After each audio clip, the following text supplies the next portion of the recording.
SASDOவின் பிரதான செய்திகள். தலைப்புச் செய்திகள். இலங்கை மீது அமெரிக்கா விதித்த புதிய வரி தொடர்பில் முன்னாள் ஜனாதிபதி விடுத்த எச்சரிக்கை. மட்டக்களப்பில் பிள்ளையான் கைதிற்கான காரணம் வெளியானது. பாடசாலை விடுமுறை தொடர்பில் கல்வி அமைச்சு வெளியிட்ட அறிவிப்பு. போலீஸ் காவலில் உயிரிழந்த இளைஞன் தொடர்பில் நீதிமன்றம் பிறப்பித்துள்ள உத்தரவு. அனைத்து கட்சி தலைவர்களுக்கும் ஜனாதிபதி விடுத்த அழைப்பு. சாணக்கியனின் கேள்விகளுக்கு பதிலளித்த பிரதமர். மருந்துகளுக்கு விரைவில் இறக்குமதி வரி ட்ரம்ப் அறிவிப்பு. தொடர்பன விரிவான செய்திகள். தாயக செய்திகள். கிழக்கு பல்கலைக்கழக முன்னாள் உபவேந்தர் பேராசிரியர் சுப்பிரமணியம் ரவீந்திரநாத் கடத்தப்பட்டு காணாமல் போன சம்பவங்கள் தொடர்பில் சந்தேகத்தின் அடிப்படையில் தமிழ் மக்கள் விடுதலை புலிகள் கட்சியின் தலைவரும் முன்னாள் ராஜாங்க அமைச்சருமான பிள்ளையான் என அழைக்கப்படும் சி சந்திரகாந்தனை கொழும்பு குற்ற விசாரணை பிரிவினர் மட்டக்களப்பில் உள்ள அவரது காரியாலயத்தில் வைத்து நேற்றிரவு கைது செய்துள்ளதாக போலீஸ் உயர் அதிகாரி ஒருவர் தெரிவித்தார். கடந்த 2006 டிசம்பர் 15 உபவேந்தர் பேராசிரியர் எஸ் ரவீந்திரநாத் கொழும்பிலிருந்து மட்டக்களப்பு நோக்கி வாகனத்தில் பிரயாணித்த வேளை அவர் கொழும்பில் வைத்து கடத்தப்பட்டு காணாமற் போயுள்ளார். இந்த சம்பவம் தொடர்பாக சிஐடியினர் விசாரணைகளை மேற்கொண்டு வந்த நிலையில் இது தொடர்பில் பிள்ளையானை மட்டக்களப்பில் உள்ள அவரது காரியாலயத்தில் வைத்து நேற்றிரவு 8 மணிக்கு கைது செய்து கொழும்புக்கு கொண்டு சென்றுள்ளதாக தெரிவித்தார். அமெரிக்காவிற்கும் சீனாவுக்கும் இடையே நடந்து வரும் வர்த்தக போரினால் இலங்கைக்கு கடுமையான பொருளாதார விளைவுகள் ஏற்படும் என்று முன்னாள் ஜனாதிபதி ரணில் விக்ரமசிங்கே எச்சரித்துள்ளார்.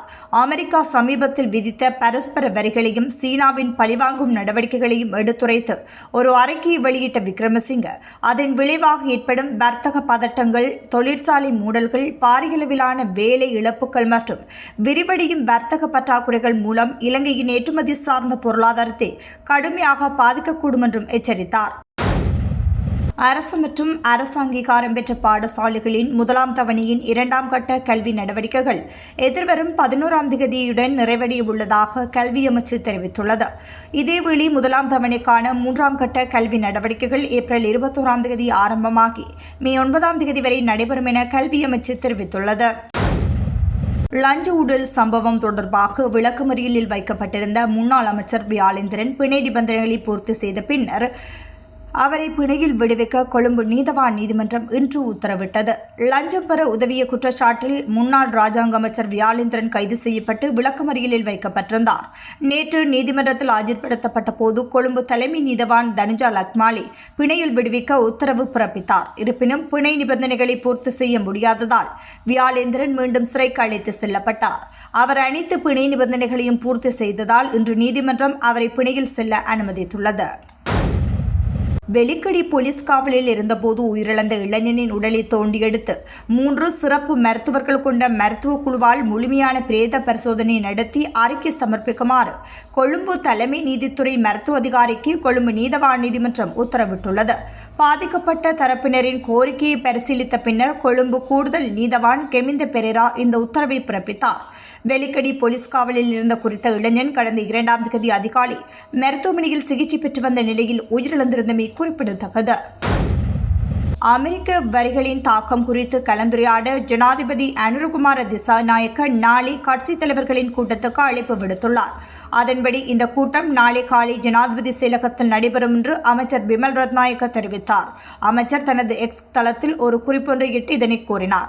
இன்று காலை 12 எதிர்க்கட்சித் தலைவர்கள் இந்த விடயம் குறித்து கலந்துரையாடுவதற்காக ஜனாதிபதியை சந்திக்க அனுமதி கோரியதாக அவர் கூறினார். நாடாளுமன்றத்தில் இன்று தமிழ் மக்களின் அரசியல் பிரச்சினை, காணாமல் ஆக்கப்பட்டோரது விவகாரம், அரசியல் கைதிகளின் விடுதலை, புதிய அரசியலமைப்பு உள்ளிட்ட பல விடயங்களை முன்வைத்து இலங்கை தமிழரசு கட்சியின் நாடாளுமன்ற உறுப்பினர் சாணக்கியன் கேள்விகளை முன்வைத்திருந்தார். குறிப்பாக யுத்தம் முடிவடைந்து 16 வருடங்கள் கடந்துவிட்ட போதும் மோதலுக்கான மூல காரணம் இன்னமும் தீர்க்கப்படவில்லை எனவும் இன்னமும் இனங்களுக்கு இடையிலான நல்லிணக்கம் சவாலான நிலையிலேயே காணப்படுகிறது எனவும் சாணக்கியன் தெரிவித்திருந்தார். அத்துடன் வலிந்து காணாமலாக்கப்பட்டோர் தொடர்பாக இந்த அரசாங்கத்தின் நிலைப்பாடு என்ன எனவும் அரசியல் கைதிகளை எப்போது விடுதலை செய்ய இந்த அரசாங்கம் திட்டமிட்டுள்ளது எனவும் நாட்டில் பயங்கரவாத தடை சட்டம் நீக்கப்படுமா எனவும் சாணக்கியன் கேள்வி எழுப்பியிருந்தார். இந்நிலையில் இரா சாணக்கியனின் கேள்விகளுக்கு பதிலளித்த பிரதமர் ஹரணி அமரசூரிய யுத்தம் முடிவடைந்து 16 வருடங்கள் கடந்துவிட்டன எனவும் இக்காலத்தில் பலர் ஆட்சிக்கு வந்தனர் எனவும் ஆனால் எமக்கோ 16 வருடங்களுக்கு முன்னர் இடம்பெற்ற சம்பவங்கள் தொடர்பான விசாரணைகளை முன்னெடுக்க வேண்டிய நிலைமையே ஏற்பட்டுள்ளது எனவும் தெரிவித்துள்ளார். அத்துடன் இது மிகவும் சிக்கலானதொரு விடயமாகும் என தெரிவித்த பிரதமர் குறித்த விடயம் தொடர்பாக தம்மால் முடிந்த அனைத்து முயற்சிகளையும் முன்னெடுத்து வருவதாகவும் குறிப்பாக ஈஸ்டர் தாக்குதல் தொடர்பாக விசாரணைகள் தீவிரமாக முன்னெடுக்கப்பட்டு வருவதாகவும் தெரிவித்துள்ளார். அத்துடன் ஊடகவியலாளர்கள் கடத்தப்பட்டு காணாமல் ஆக்கப்பட்ட சம்பவங்கள் மற்றும் கொலை செய்யப்பட்ட சம்பவங்கள் தொடர்பாகவும் விசாரணைகள் ஆரம்பிக்கப்பட்டுள்ளதாக தெரிவித்துள்ளார். நாட்டில் இடம்பெற்ற அனைத்து வலிந்து காணாமல் ஆக்கப்பட்ட சம்பவங்கள் தொடர்பாகவும் தாம் விசாரணைகளை முன்னெடுத்து வருவதாகவும் இதனால் பாதிக்கப்பட்டவர்களுக்கு நீதி கிடைக்க வேண்டும் என்பதுதான் தமது உறுதியான நிலைப்பாடு எனவும் பிரதமர் தெரிவித்தார். உலகச் செய்திகள். மருந்துகளுக்கு விரைவில் பெரிதளவில் இறக்குமதி வரி விதிக்கப்பட உள்ளதாக அமெரிக்க ஜனாதிபதி ட்ரம்ப் அறிவித்துள்ளார். இந்த வரி விதிப்பு அமலுக்கு வரும் பட்சத்தில் அமெரிக்காவுக்கு மருந்துகளை ஏற்றுமதி செய்யும் நாடுகளுக்கு பெரும் பொருளாதார பாதிப்பு ஏற்பட வாய்ப்புள்ளது என கணிக்கப்பட்டுள்ளது. மீண்டும் இலங்கை மீது அமெரிக்கா விதித்த புதிய வரி தொடர்பில் முன்னாள் ஜனாதிபதி விடுத்த எச்சரிக்கை. மட்டக்களப்பில் பிள்ளையான் கைதிற்கான காரணம் வெளியானது. பாடசாலை விடுமுறை தொடர்பில் கல்வி அமைச்சு வெளியிட்ட அறிவிப்பு. போலீஸ் காவலில் உயிரிழந்த இளைஞன் தொடர்பில் நீதிமன்றம் பிறப்பித்துள்ள உத்தரவு. அனைத்து கட்சி தலைவர்களுக்கும் ஜனாதிபதி விடுத்த அழைப்பு. இரா சாணக்கியனின் கேள்விகளுக்கு பதிலளித்த பிரதமர். மருந்துகளுக்கு விரைவில் இறக்குமதி வரி ட்ரம்ப் அறிவிப்பு.